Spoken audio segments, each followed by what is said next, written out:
மக்களே உண்மையா நான் இந்த தாவேக்காவை பத்தி பேசக்கூடாதுன்னு தான் இருந்தேன். ஆனா இந்த பைபிள் எல்லாம் வச்சு முட்டு கொடுக்கும் போது பேசாம இருக்க முடியல.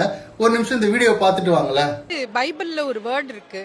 ஒருத்தவங்க வந்து ஒரு பொண்ணை வந்து எல்லாரும் ஒரு தவறா பேசல, இதுல யாரு நீங்க தூய்மையானவங்களோ அவங்க வந்து முதல் கல்லை எடுத்து அவங்க அந்த பொண்ணு மேல வீசுங்க அப்படின்னாங்க. அதாவது அக்கா என்ன சொல்ல வராங்கன்னா, பைபிள்ல ஒரு இன்சிடென்ட் இருக்குங்க. யோவான் அப்படின்ற ஒரு சாப்டர்ல சொல்லியிருப்பாங்க. ஒரு பொண்ணை வந்து எல்லாரும் விபச்சாரின்னு சொல்லிட்டு இவ உயிரோட இருக்க கூடாதுன்னு எல்லாரும் சேர்ந்து அவங்கள கல் அடிச்சு கொல்ல பார்ப்பாங்க. அப்போ ஜீசஸ் வந்து உங்கள யாரு தூய்மையானவங்க, உங்கள யாரு பாவம் செய்யாம இருக்கீங்களோ அவங்க முதல்ல அந்த கல் எடுத்து அந்த பொண்ணை அடிங்க அப்படின்ற மாதிரி சொல்லுவாங்க. அப்ப யாருமே அடிக்க மாட்டாங்க. அவங்க தவற உணர்ந்து அவங்க எல்லாம் போயிடுவாங்க. அக்கா வந்து அந்த இன்சிடென்ட தான் சொல்ல நினைக்கிறாங்க. ஆனா இதுல யார விபச்சாரின்னு சொல்றாங்கன்னு தான் புரியல. விஜய சொல்றாங்களா இல்ல அக்கா த்ரிஷாவை சொல்றாங்களான்னு புரியல. எம்மா நீ முட்டு குடு, ஆனா பைபிளை வச்சுலாம் முட்டு கொடுக்காத.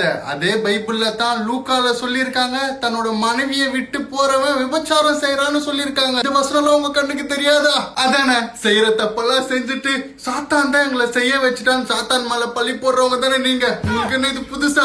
உடனே கமெண்ட் செக்ஷன்ல கிறிஸ்டியன்ஸ் எல்லாம் வந்துடாதீங்க, நீங்க எப்படி எங்களை எப்படி சொல்லலான்னு. நான் உங்களை சொல்லலங்க, அந்த அக்கா தான் பைபிள் இதுக்குள்ள கொண்டு வந்துச்சு. அப்புறம் நானும் கிறிஸ்டியன் தான். உண்மையா விஜய் யார் கூட வாழ்ந்தான்னு யார வச்சுக்கிட்டா என்ன, இதெல்லாம் எங்களுக்கு பிரச்சனையே இல்ல. ஆனா இதெல்லாம் முட்டு கொடுத்து பெண்கள் நீங்க சப்போர்ட் பண்றீங்களே, அதெல்லாம் பார்த்தா தான் பரிதாபமா இருக்கு. விஜய் சிஎம் ஆகுறாரோ இல்ல திரும்ப அப்பா ஆகுறாரோ அவர் எல்லாரும் மறந்துட்டு போயிடுவாங்க. இப்படி எல்லாம் பேட்டி கொடுத்துட்டு நீங்க எப்படி உங்க ஃபேமிலியை ஃபேஸ் பண்ணுவீங்க? நாளைக்கு உங்க ஹஸ்பண்டும் உங்க பசங்களும் இதே மாதிரி ஒரு தப்பு பண்ணா எப்படி நீங்க அதை வந்து கண்டுப்பீங்க?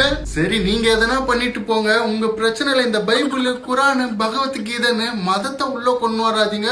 அப்புறம் டென்ஷன் ஆயிடுவோம் பாத்துக்குங்க. அப்புறம் என்ன, இந்த சொசைட்டில தனியா போராடி கஷ்டப்பட்டு இருக்க ஒவ்வொரு பெண்மணிகளுக்கும் ஹாப்பி உமன்ஸ் டே.